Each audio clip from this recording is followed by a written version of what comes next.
이 시간 함께 예배를 드리는 우리 모든 성도님들 개인과 가정과 직장과 업에 하나님의 축복이 최고로 임하기를 주님의 이름으로 축원합니다. 아멘. 주는 그리스도시요 살아계신 하나님의 아들이십니다. 아멘.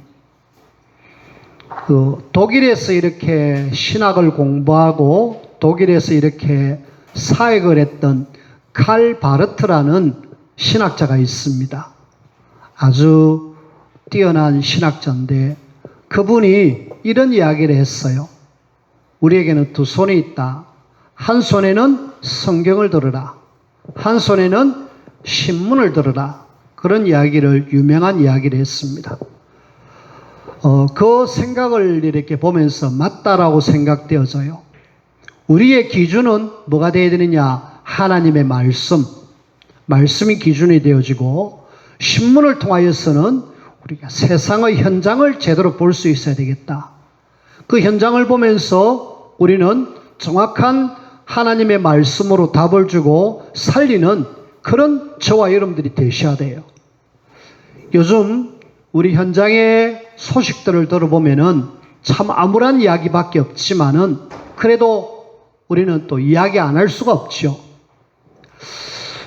정치권에는 온통 대장동 개발 그것 때문에 난립니다. 내년 3월 달에 대통령 선거가 있는데 그 선거를 앞두고 이 하나의 이슈를 가지고 막 서로 여야가 싸우고 있어요. 굉장히 시끄럽습니다.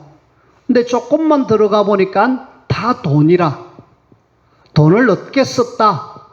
누구 몇 명이 이렇게 다 썼다. 이러면서 그걸 가지고 굉장히 지금 결국은 돈에 대한 노예가 되어져 있죠. 돈이면 제일이다. 그런 어떤 세상의 물질 만능주의 사상 속에 저와 여러분들은 살아가고 있습니다. 심지어는 드라마 중에 오징어 게임이라는 드라마 속에 거기에 456억이라는 그 상금을 걸어놓고 서로 이렇게 이기려고 게임을 하는 그런 부분들. 그 역시도 일단은 우리 세상의 단면을 보여주잖아요. 보니까 제가 전체 본 건 아닙니다만은 줄거리를 잠깐 봤습니다만은 보니까 다 사회적으로 완전히 패배의식에 사로잡힌 그 사람들.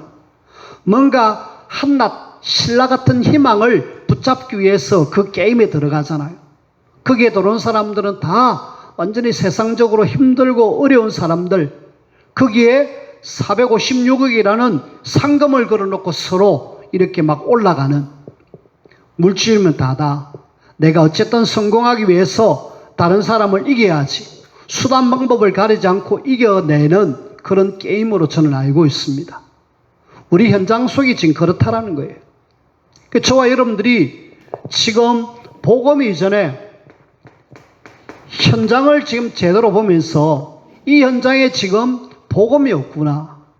복음이 없는 현장이 지금 이렇게 바벨탑을 쌓아가는 사람들처럼 그렇게 물질 만능으로 달려가고 있구나. 또 모이지 말라고 그렇게 애를 쓰고 막 광고하고 나라에서 방역 때문에 모이지 마라 그랬는데도 사람들은 암암리에 살짝이 모여가지고 술 마시고 남녀 이렇게 어울려서 사는 그런 것들이 또 이렇게 신문에 걸려가지고 사진으로 또 나온 것을 보게 됩니다. 우리는 현장에는 지금 하나만 없다. 뭐만 묻냐? 복음 하나만 없다. 복음 없는 현장, 하나님은 우리에게 그 현장 살려라고 우리를 남은 자로 불러주셨거든요. 여수에서 살인사건이 일어났잖아요. 위층 아래층 이 지금 소음 때문에 일어나는 그런 갈등. 아마 그 사람을 죽였던 남자는 그 마음에 엄청난 영적 문제가 있었을 거예요. 그렇지 않고서는 어떻게 칼을 들고 와가지고 자려고 하는 사람 부부를 죽이고 그리고 그 어머니를 죽진 않았습니다만 그런 일들. 거기에 자녀 둘이는 숨어 있다가 안 죽었는데 얼마나 그 마음의 상처. 그래서 저와 여러분들이 현장을 이렇게 보면서 아, 현장에는 정말 재앙이구나. 복음 없는 재앙이구나. 그런데 이 현장을 살려야 될 오늘날 교회가 어떻느냐는 거죠. 우리 교회도 예외 아닙니다. 우리 교회도 현장의 문제는 알았지만은 사실 이 현장 속에 답을 지금 주고 그 현장을 살려야 되는데 지금 그렇게 못하고 있잖아요. 그래서 우리 교회도 정신을 차려야 됩니다. 이 시대와 현장을 보면서 교회가 무너지는 시대. 그렇다면은 이 지금 시대를 살리기 위해서 하나님은 교회를 세워두셨는데 이 교회가 지금 사실은 제 기능을 못하고 있잖아요. 그러니까 교회는 자꾸 무너질 수밖에 없습니다. 저와 여러분들이 시대를 제대로 보는 눈을 열어가지고 하나님이 나를 이 시대에 남은 자로 불러주셨구나. 나는 이 시대에 하나님이 정말 남은 자.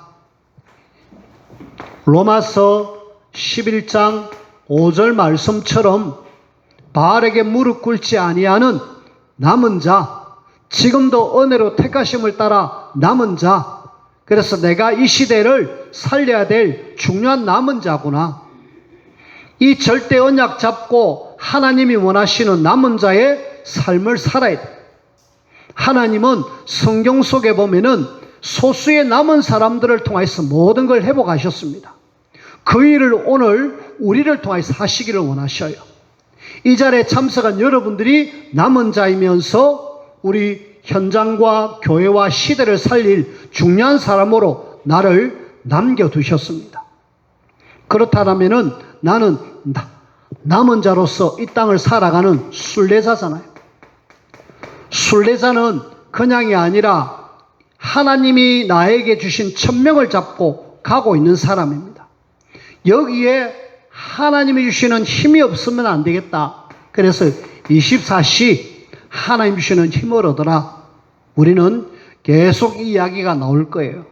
그래서 24시 하나님을 바라보는 시스템을 나름대로 갖추길 바라요. 내가 하나님 앞에 어떻게 살아가야 될 것인가에 대한 그런 부분들 갖고 계셔야 돼요. 그래야 내가 힘이 생기고 능력도 있고 또 내 나름 행복과 감사가 있거든요. 그러지 않으면은 순례자의 길을 제대로 걸어갈 수 없다라는.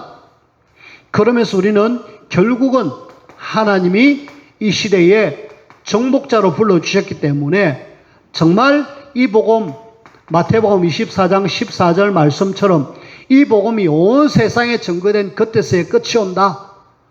정복자로서 온 땅에 복음 전하는 이 일에. 자, 우리가 이 일을 위하여서 하나님이 불러주셨는데 여기에 저와 여러분들이 하나님 주시는 영육의 힘을 얻어라. 하나님 주시는 영적인 힘, 육적인 힘, 이거 없이는 절대로 되지 않는다. 이 힘이 어디서 나옵니까? 복음 속에서 나오잖아요. 복음 없으면은 이 힘은 가짜 힘입니다.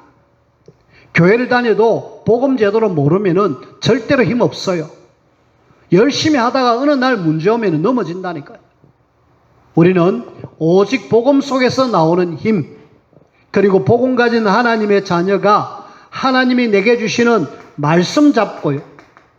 그리고 조금만 기도 속에서 하나님 주시는 힘을 얻어라. 이래가지고 순간순간 하나님 주시는 힘을 얻어 내 현장, 나를 통해서 살리겠다. 나는 이 시대에 남은 자이면서 순례자의 길을 가면서 정복자의 축복을 누리겠다. 이런 속에 저와 여러분들은 많은 이런저런 문제를 만나고 환난을 당합니다. 이걸 여러분들이 제대로 보는 눈이 열려야 돼요.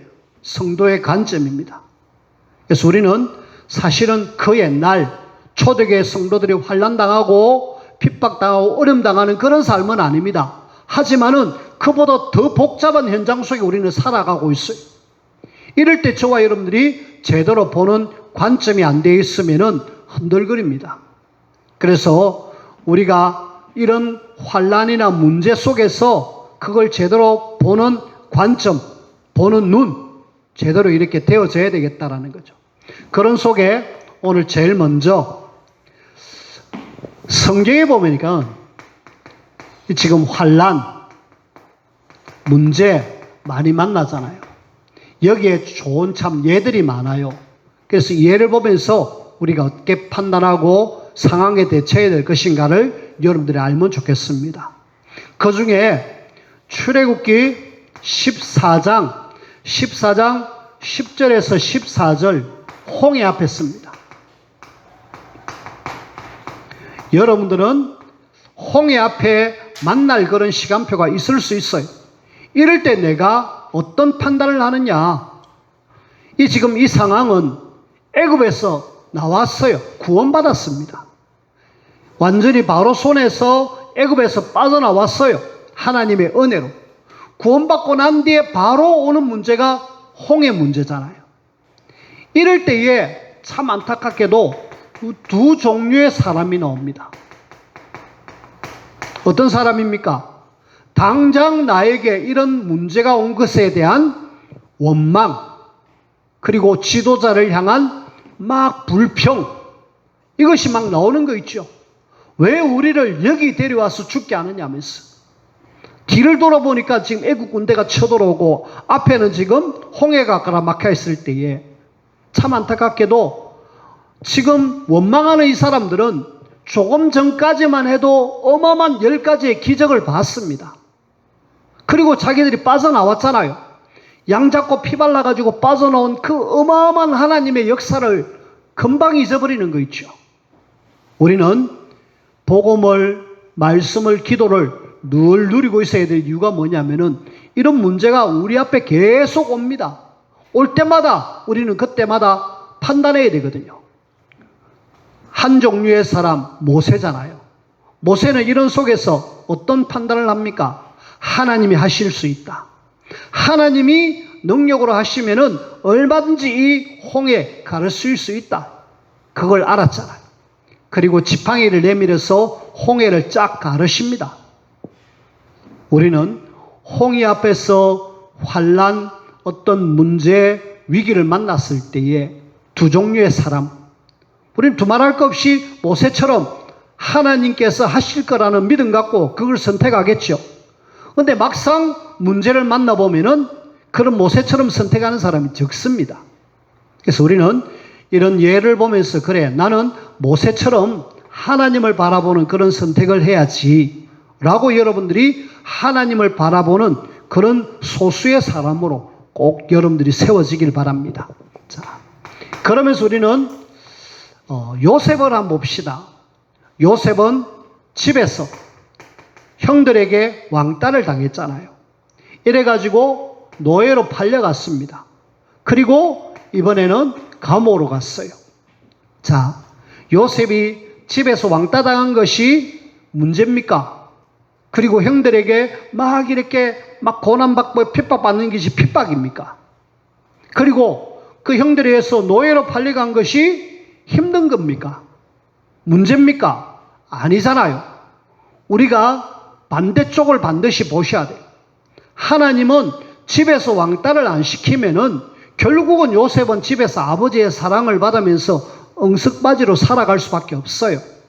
근데 형들을 움직여가지고 팔아버리잖아요. 하나님의 방법입니다. 하나님이 요셉을 전 세계를 살리기 위한 하나님의 큰 방법으로 저 애굽으로 보내잖아요. 그걸 요셉은 알았다 아닙니까? 알았던 요셉은 그런 상황 속에서 하나님이 함께하는 비밀을 누리니까 그것이 힘들다라고 안 했습니다. 여호와께서 함께하심으로 형통하게 되었다라고 이야기합니다. 노예 속에서도 감옥 속에서도 우리는 어떤 문제가 아니고 어떤 환난이 아니라 하나님께서 이것을 통하여서 중요한 하나님의 계획만 찾아내면은 문제가 안 된다. 또 저와 여러분들은 복음 가지고 말씀 잡고 기도하고 있으면은 하나님이 늘 함께 하니까 문제가 아니다. 하나님이 함께하는 사람은 어떤 곳에 가 있어도 괜찮습니다. 심지어는 사자굴 속에 들어가도 괜찮아요. 왜? 하나님이 이미 천사를 보내고 사자 입을 딱 막아버린. 그래서 오히려 따뜻한 사자를 침대 삼아서 잠을 잘 수 있는 그런 다니엘처럼 그렇게 되어집니다. 환난 문제, 이걸 제대로 보는 눈이 열려져야 되겠습니다. 그리고 하나의 더 예를 듭시다. 욥입니다. 욥기서에 나오는 욥인데, 욥은 이 사단에 의해서 굉장히 시험을 당했잖아요. 많은 시험을 당했습니다. 그 중에 시험이 여러 가지가 있었는데, 일단은 재산 다 날아가잖아요. 그렇게 많은 부귀영화가 다 날아가 버립니다. 재산 날아간 것이 문제가 아니고 자녀들 10명 있는 자녀들이 어느 날 한순간에 다 죽어버려요. 그리고 본인은 지금 질병에 걸립니다. 자, 우리 같으면은 하나님을 그렇게 잘 섬기고 예배하는 그런 축복을 누렸던 욥인데, 그런 축복을 주신 욥을 그렇게 모든 걸 다 잃어버리게 만들어 버렸어요. 욥에게는 최고의 어려움이었죠. 그런데 욥은 어땠습니까?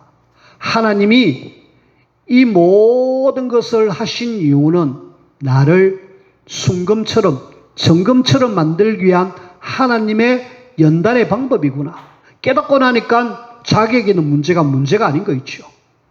그리고 그 모든 것 뒤에는 나중에는 갑절의 축복을 받잖아요. 우리는 당장 눈앞에 있는 문제, 그런 어떤 환난, 여기에 연연하지 마시길 바랍니다.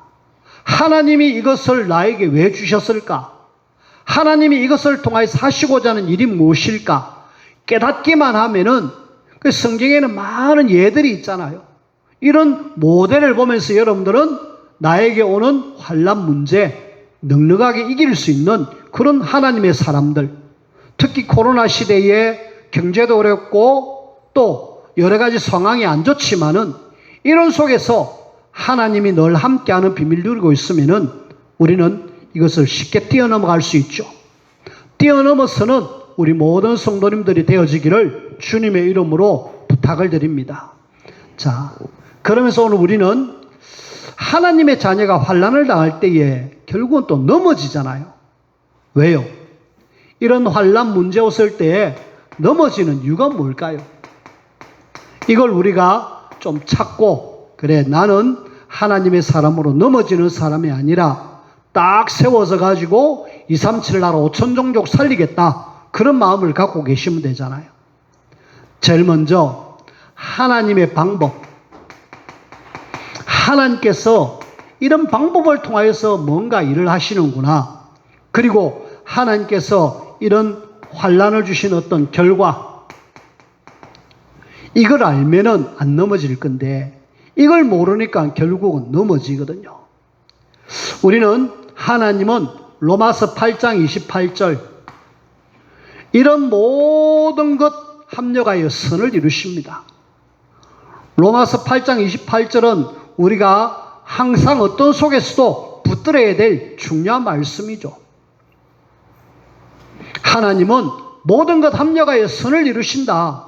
아니, 형들이 왕따를 해도, 내가 노예로 가도, 내가 감옥에 들어가도, 욥이 엄청난 어려움을 당해도 하나님은 좋은 계획을 갖고 계시는구나. 그러면은 아무 문제 안 되죠. 근데 이걸 못 붙잡으니까 나에게 있는, 눈앞에 있는 이것만 보고 막 힘들어하는 거 있죠. 대부분 그랬습니다. 우리는 그런 대부분의 사람이 아니라 소수의 남은 자입니다. 소수의 남은 자이기 때문에 이렇게 넘어지는 우리가 되어서는 안 되겠다라는 거예요. 심지어는 야고보서 1장 3절에는 이렇게 말씀하고 있습니다. 믿음의 시련이 인내를 만들어냅니다. 우리가 시련을 당하는 이것은 하나님은 인내를 만들어내는 것인데, 이런 어마어마한 결과를 모르니까 자꾸 어려움을 당하는 거 있죠. 우리는 넘어지는 이유, 여러분들이 아시고, 넘어짐이 아니라 세워져서 현장을 살리는, 죽어가는 현장을 살리는 남은 자로, 순례자로, 정복자로 세워지길 바랍니다. 그리고 환난이 하나님의 축복의 통로라는 사실, 축복을 주시는 어마어마한 통로인데 이걸 모르면은 결국은 막 힘들잖아요. 보십시오. 성경보다는 여기 앞에 예를 우리가 잘 보셔야 됩니다. 홍해, 이것이 어마어마한 환란이고 문제인데 이것이 어떻게 축복의 통로냐? 하나님의 기적을 체험할 수 있잖아요. 뿐만 아니라 집에서 왕따 당하고 노예로 팔려가고 감옥에 가는 것이 뭔 축복의 통로냐? 결과적으로 볼 때 우리는 나중에는 이 요셉이 총리로 세워지는 중요한 하나님의 순례자의 길이잖아요. 이걸 볼 때에 이 모든 것이 다 축복의 통로구나. 특별히 여러분들의 성경 구절 좀 한번 읽어보십시오. 고린도후서 1장 3절 4절에 보니까 환난 중에서 우리를 위로하신다. 하나님은 우리를 뭐 하시느냐? 위로한다. 그러면서 힘을 주는 거 있죠. 히브리서 12장 11절에 보니까 여기는 우리가 즐거워 보이지 않고 슬퍼 보이나 후에 그로 말미암아 연다받은 자들은 의와 평강의 열매를 맺게 하신다. 의와 평강의 열매가 어느 날 맺게 된다. 그래서 우리는 이 모든 것이 축복의 통로라는 사실을 알고 하나님이 위로하시고 힘주시고 열매 맺게 된다. 그래서 절대로 낙심할 이유가 없죠. 심지어는 도리어 즐길 줄 알아야 됩니다. 근데 이걸 모르니까 자꾸 힘들어 하잖아요. 그리고 우리는 환난 이후에 실제 하나님은 축복 주시잖아요. 이런 문제는 축복의 통로이면서도 실제로 나중에 이런 걸 다 겪고 나니까 축복으로 하시는데 이걸 모릅니다. 우리는 실제 축복받은 걸 성경의 모델 또 우리 역사상 믿음의 사람들 보면서 이런 모든 문제를 만난 사람들이 다 보니까 축복을 누렸구나. 그렇다면 나는 걱정할 이유가 없네 라고 여러분들이 아시면 되겠어요. 자, 우리는 이걸 보면서 실제로 욥의 예를 하나 볼 때에 욥이 사실은 모든 재산 다 날아가고 그러면서 자녀까지 날아가고 그리고 아무것도 없습니다. 병든 몸만 남아있어요. 근데 나중에 실제로 욥기서 마지막에 보면 어떤 결과가 나옵니까? 완전히 갑절의 축복을 받았잖아요. 하나님은 우리 하나님의 자녀가 환난당하다 문제 만났다 이걸 모르면은 자꾸 힘들겠지만은 하나님이 이렇게 복을 주시는데 뭐예요? 자녀마저도 10명 죽었는데 다시 10명을 낳을 수 있는 복을 주셨고요. 재산도 완전히 더블로 주셨습니다. 그래서 우리는 괜찮다. 환난 문제 괜찮다. 이걸 여러분들이 생각하셔야 돼요. 그리고 우리가 구원의 확신 속에 5가지 확신 속에 그 중에 마지막 승리의 확신에 대한 성경 구절이 있잖아요. 고린도전서 10장 13절 하나님의 자녀가 이렇게 어떤 문제가 왔다 환난이 왔다 하나님은 이걸 아신다는 거예요. 아시는 하나님이 이걸 이길 수 있는 능히 감당할 수 있는 것을 우리에게 주신다라고 이야기하십니다. 우리에게 주는 모든 이런 것들은 하나님이 내가 감당할 수 있으니까 주는 거지 감당할 수 없을 때는 그냥 피할 길을 주십니다. 그래서 우리는 승리의 확신 말씀 딱 붙잡으면은 어떤 것도 괜찮잖아요.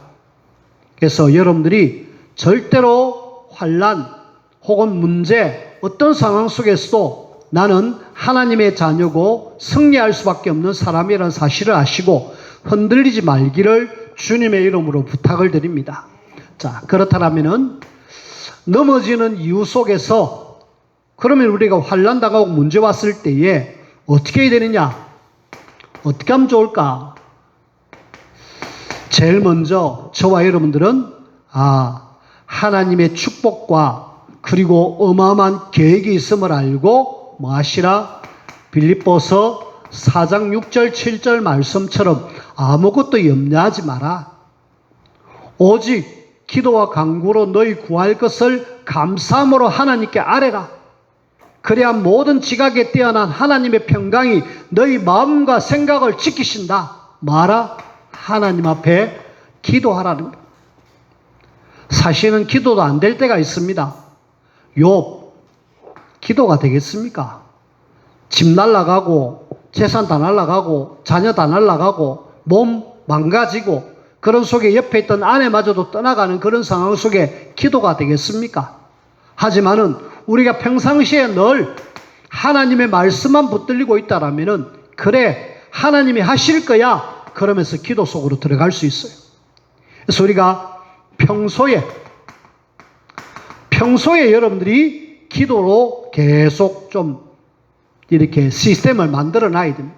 24시라는 말을 한 이유가 우리가 계속 되어져 있으면은 어떤 문제를 만나더라도 하나님 이러면서 하나님을 부르짖게 돼 있죠.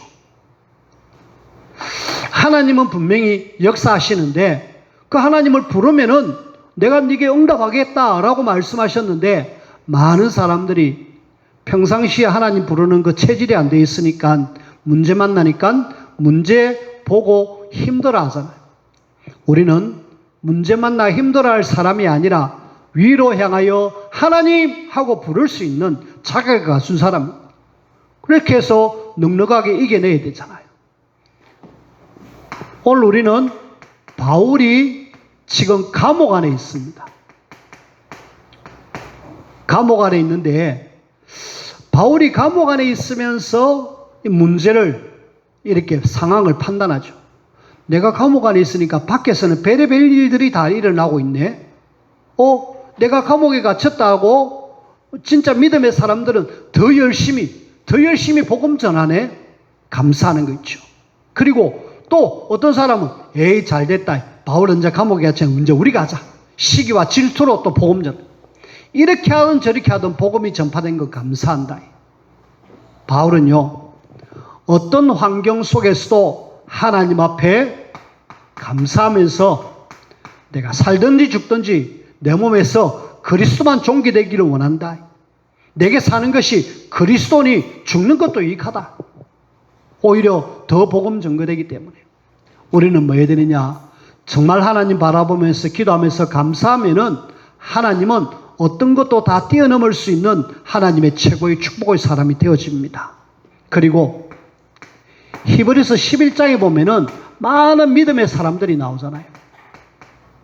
이 믿음의 사람들은 하나님이 정인으로 세우셨습니다. 우리는 진짜 약속의 말씀을 잡고 기도하면서 감사하고 있으면 하나님 우리에게 증거를 주십니다. 이 증거를 가지고 우리는 정인으로 서면 되죠. 하나님은 분명하게 여러분들이 이길 수 있는 힘을 주셔서 증거를 주십니다. 그렇다면 나는 정인으로 서면 되죠. 그래서 환난, 문제, 어떤 상황 속에서도 성도는 거기에 연연하지 말고 하나님의 계획이 뭡니까? 하나님의 선하신 뜻이 뭡니까? 찾고 하나님을 바라보고 승리하는 우리가 되길 바랐고 이런 속에 저와 여러분들은 이렇게 할 수 있는 하나님이 힘도 주시고 능력 주시는 거 있죠. 그래서 7개 큰 흐름, 여정 이걸 여러분들이 늘 내 것으로 딱 갖고 계셔야 돼요. 7가지 큰 흐름, 메인스트림인데 제일 먼저 트리니티. 성삼위 하나님이 나와 함께 하신다. 그리고 나는 하나님이 함께하는 신분과 권세를 가진 사람이다. 요 비밀 갖고 있으면 어떤 속에서도 괜찮습니다. 하나님이 나와 함께 하는데 뭐가 문제 되겠습니까? 내가 사자굴 속에 들어간들 홍해 앞에 선들 그것이 문제가 되겠습니까? 우리는 하나님이 10가지의 어떤 속에서도 살아남을 수 있는 비밀을 주셨습니다. 여러분들이 이 비밀 10가지 가지셔야 돼요. 가지고 누리셔야 돼요. 그래, 나는 하나님이 어떤 속에서도 함께하는 축복의 사람이다. 그리고 우리는 10가지 신앙의 발판. 그래, 어떤 속에서도 하나님이 이런 든든한 발판을 주셨기 때문에 나는 괜찮아. 그리고 어떤 속에서도 흔들릴 수 없는 확신 5가지. 하나님은 이것 가진 사람을 확실하게 세우고 붙듭니다. 뿐만 아니라 우리는 9가지 흐름을 바꾸는 그런 비밀을 갖고 계십니다. 9가지 흐름. 그리고 62가지 우리가 전도자의 삶을 살 수 있는 중요한 방법들을 우리에게 주셨어요. 그리고 저와 여러분들은 우리 교회를 세우셔서 하나님은 예배를 통하여서 하나님이 최고로 은혜 주시고 능력 주십니다. 7개 메인스트림은 책자로 만들었고 여러분들에게 수시로 이렇게 카톡에 올려서 보여드렸습니다. 다시 한번 올려드리겠습니다. 여러분 걸로 만드십시오.